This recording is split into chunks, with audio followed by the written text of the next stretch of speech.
Hey guys, welcome back to Sawdust and More. So what we're doing today is trying to catch up on some of our fall festival products. So what I had in mind is we'll build some lanterns using some cedar pickets.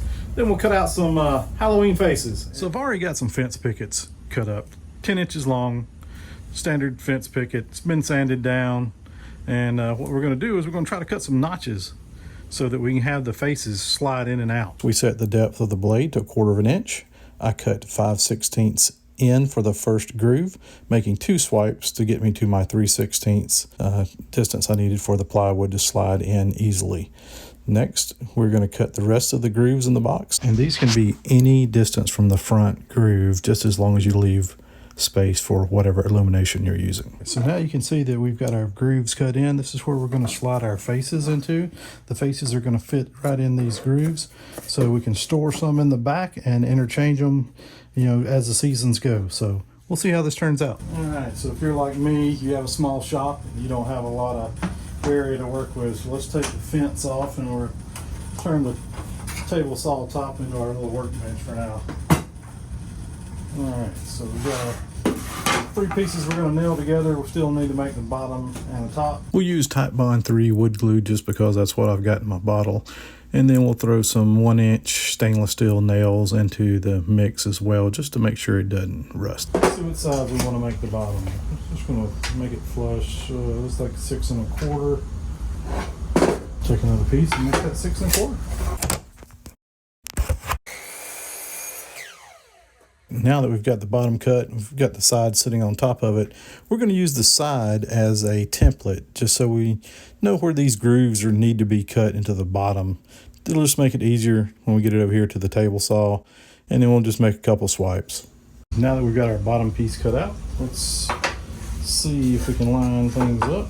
Put it against the fence there, use that as the back brace, and then this should slide in and be flush. Just like before, we'll add some Type Bond 3 wood glue and then put our bottom on, put a couple of stainless steel brad nails in it as well.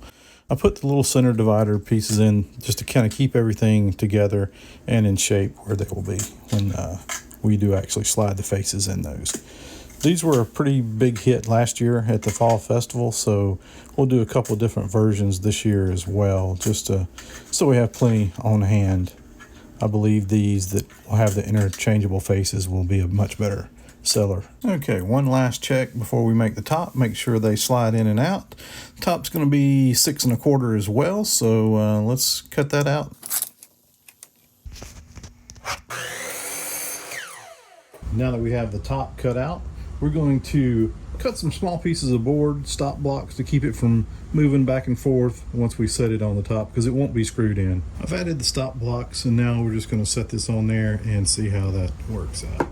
Now that we've got the main lid built and on the top of it, I think I may try putting a little something extra on the top with maybe I've got this bronze door pull that I had from somewhere. Or do you think the rope look would look better? So we've got our little top piece cut out, and let's just throw a little glue on there. It doesn't need much because we're going to throw some brad nails on it as well.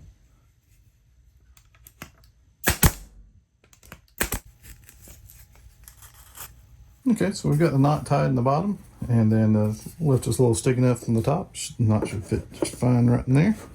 There we go. Now that we're done with the hard part of building the box, we're going to show you how to turn this into this.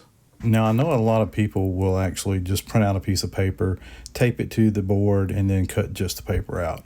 I like to do it this way so that I can reuse this same template over and over again. Now, once you're happy with the outline, let's take it over to the scroll saw and start doing a little scroll saw action. I'm not a very good cutter outer, but we'll make do. The Christmas tree was first, and then we started on the pumpkin. Pumpkin was a lot easier for me.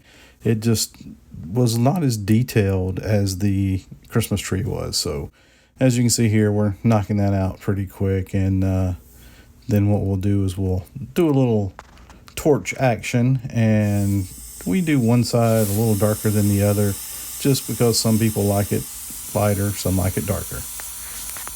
So let's now put some stain on these. We're going to be using a Minwax. It's a water-based wood finish. The color is Fiesta Orange. And then on the Christmas tree, we'll still be using that same water-based Minwax. And this time we're going to be using the Hunter Green color. And both were semi-transparent. Back from my Dollar Tree haul, and let me show you what I've got. I've got some colored lights that will go in the bottom, or we can stay with the traditional yellow candle light. So let me unpack these and let you take a look. So these are the three options that I bought. The first is just the standard yellow flickering candle. The middle one is the LED tea light color changing candles, and then the last was the cool white of the larger votive candle. Now this first one is the flickering standard candle, and then we'll switch it out with the color changing. Color changes about every couple of seconds, which is pretty neat to see the difference. And then here is the brightest one, which is the LED votive candle that definitely lights up the area the most inside that box. This is probably the best option for the daylight, but what I believe I'll go with is the color changing LED tea lights. Now that we've decided on the lights, let's pull these out and switch the faces out. I'm just going to leave this one out for now, and as you can see, the Christmas tree one is in the back. It'll slide right in the front. And then we can throw the lid back on. Now I will tell you one thing that I don't like the way I did. I should have left another slot. If you don't use the plain color in this second to last stop, you can actually see through the pumpkin face since it's so large. And you can see the Christmas tree behind it. And this is another look where you can see through the Christmas tree without the filler panel in it. Alright guys, now we're finished with our lanterns. So these can be multi-season. They'll sell better because you can use them all year long. Just depends on what pattern you cut into them. So thanks for joining us today. God bless. Stay safe.